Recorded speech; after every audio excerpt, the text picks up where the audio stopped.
They called him the donkey, to his face, in the streets of Athens. A grown man, broad-shouldered, hauling buckets of water through the dark while the city slept. The other students laughed at him. Poor, slow, beneath them. And yet, 20 years later, that same man would sit at the head of the greatest school of philosophy in the ancient world, and every one of those laughing students would be forgotten. Here is the question that should haunt you. How does a mocked, penniless water carrier find a joy so deep that nothing, not poverty, not insult, not even death, can touch it? Because he did. And he left behind a 3-step code to reach it. Most people have never heard his name. By the end of this, you will never forget it. His name was Cleanthes, and when he first arrived in Athens, he had exactly 4 drachmas to his name, 4 coins. That was the sum total of his life. He had been a boxer, a good one, trading punches for prize money in the rough arenas of the ancient world. But something gnawed at him, a hunger that no purse and no victory could feed. He had spent his youth learning how to hit a man. Now he wanted to learn how to live. So he walked to the painted porch where a teacher named Zeno taught, and he sat down among men far richer, far younger, far more educated than he was. And he listened, and what he heard cracked him open. This was it. This was the thing he had been aching for. There was just one problem. He was broke. Completely, hopelessly broke. In Athens, if you had no money and no visible means of support, you were nobody. Worse than nobody, you were suspicious.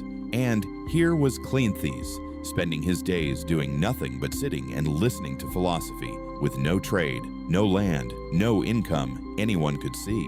Most men would have given up, walked away, told themselves the dream was for other people, people born into the right family, people with time and money to spare.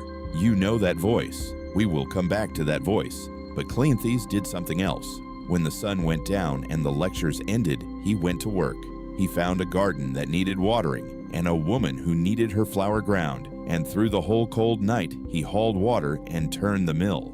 Bucket after bucket, hour after hour, his hands blistered and hardened, and at dawn, without sleep, he walked straight back to the porch to learn. Day after day, night after night, year after year. The other students noticed his rough clothes and his exhausted eyes, and they gave him that name, the donkey, the pack animal, the beast who carries loads. They meant it as cruelty. And here is where the story turns, because Cleanthes heard the insult, and instead of flinching, he smiled. Yes, he said, I am the donkey, because I alone can carry the load of Zeno. Stop and feel the weight of that answer. They handed him shame, and he handed it back as pride. But this was not some clever comeback. It was the first sign of something happening inside him, the first of 3 quiet shifts that would transform a mocked laborer into a man of unshakable peace. And what happened to him next would drag that transformation into the open, in front of the entire city. Because someone decided the donkey had gone too far, word spread through Athens. A man with no visible income, living somehow, spending his days idle in the philosopher's porch. It looked wrong. It looked like theft, or fraud, or worse. So Cleanthes was dragged before the magistrates, the court of the city, and ordered to explain himself.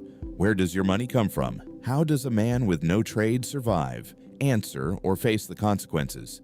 Imagine the scene, the public square, the officials seated above him, the crowd gathering, hungry for a scandal, and the donkey standing there in his worn tunic, accused of being a burden on the city. He did not argue. He did not beg. He simply asked them to call 2 witnesses. The first was the gardener whose plot he watered every single night. The second was the woman whose grain he ground until sunrise. They stood before the court and told the truth. This man works. While you sleep, he labors. He earns every crumb he eats with the sweat of the night. The magistrates were stunned. This was no idler. This was a man doing the work of 2 lives, laboring in darkness so he could learn in the light. The court was so moved they offered him a gift of 10 minas, a fortune, enough to end the night shifts forever. And Zeno, his teacher, forbade him to take it.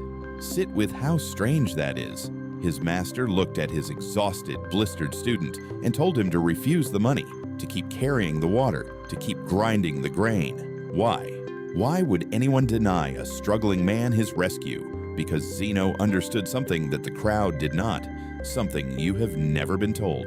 The struggle was not the obstacle to Cleanthes' happiness. The struggle was the source of it. And now I have to make this about you, because you have felt what Cleanthes felt. The morning you did not want to get up. The dream you buried because you told yourself you did not have the time, the money, the right start, the quiet certainty that joy is something that happens to other people. Luckier people, richer people, people whose lives were easier than yours. You have chased the 10 minas, the raise, the upgrade, the thing that was finally going to make it all feel worth it. And you got some of those things. And the emptiness stayed. That emptiness is the exact problem Cleanthes solved, and his solution had 3 steps. Here is the first. He stopped resisting the load. Remember the insult, the donkey, the beast of burden. The natural human move is to fight that, to resent it, to spend your energy wishing your circumstances were different. Cleanthes did the opposite. He took the heaviest thing in his life and he claimed it. Yes, I am the one who can carry it. He did not want an easier life. He wanted to become the kind of man who could bear a hard one. This is the first step of the code. Stop demanding that reality be lighter and start becoming stronger. The Stoics had a phrase for the goal of life: living in agreement with nature, not fighting the current of what is, but rowing with it. Here is the second step. He found the work that was his to do. Every night, the water. Every night, the mill. Nobody forced this rhythm on him. He chose it because it served something he loved. And modern psychology has stumbled onto exactly why this worked. We now know that deep, lasting well-being does not come from comfort or ease or pleasure. It comes from engagement, from being fully absorbed in effortful work that connects to a purpose larger than yourself. Researchers found that people are often happiest not while resting, but while straining towards something that matters. Cleanthes did not carry water in spite of his search for joy. The carrying was part of the joy. The effort was the meaning. And here is the third step, the one that ties the whole thing together. Cleanthes wrote a hymn, a poem to the order of the universe itself, and in it, he wrote a line that echoes down 2,000 years. "Lead me," he said, "and I will follow. And if I refuse, I will follow anyway." Read that again. He was saying that fate is going to take you where it takes you regardless. You can be dragged, cursing and clawing, or you can walk forward with your head high, in agreement, at peace. Same road, same destination. 2 completely different men walking it. One suffers every step. The other is free. That is the whole code. Accept the weight. Pour yourself into the work. Walk willingly with what you cannot change. And out of those 3 came a joy that no magistrate, no insult, no poverty could ever take from him.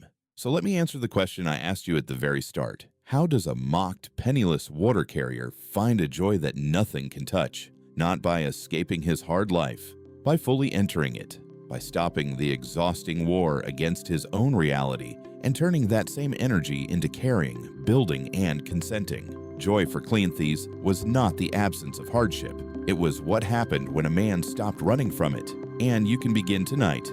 Here is the practice. Take the one burden in your life you resent the most right now, the job, the diagnosis, the person you have to care for, the long road ahead. Tonight, instead of asking, "Why is this happening to me?" ask a different question. What kind of person could carry this well? Then write down one small piece of that burden you will pick up on purpose tomorrow, not because you are forced to, but because you choose to. That single shift from being dragged to walking willingly is where the whole thing begins. It is free, it is available right now, and it changes everything. Cleanthes carried water in the dark for the right to learn in the light. And when he was old, and it was his time to go, he met death with the same calm agreement he had practiced his whole life. He was not afraid. He had already learned the one lesson that mattered. The load was never the enemy. The refusal to carry it was. So tomorrow, when your own weight is waiting for you, remember the donkey who became a master and pick it up on purpose. If this reached something in you, stay a while, subscribe, and let the next story find you when you need it most.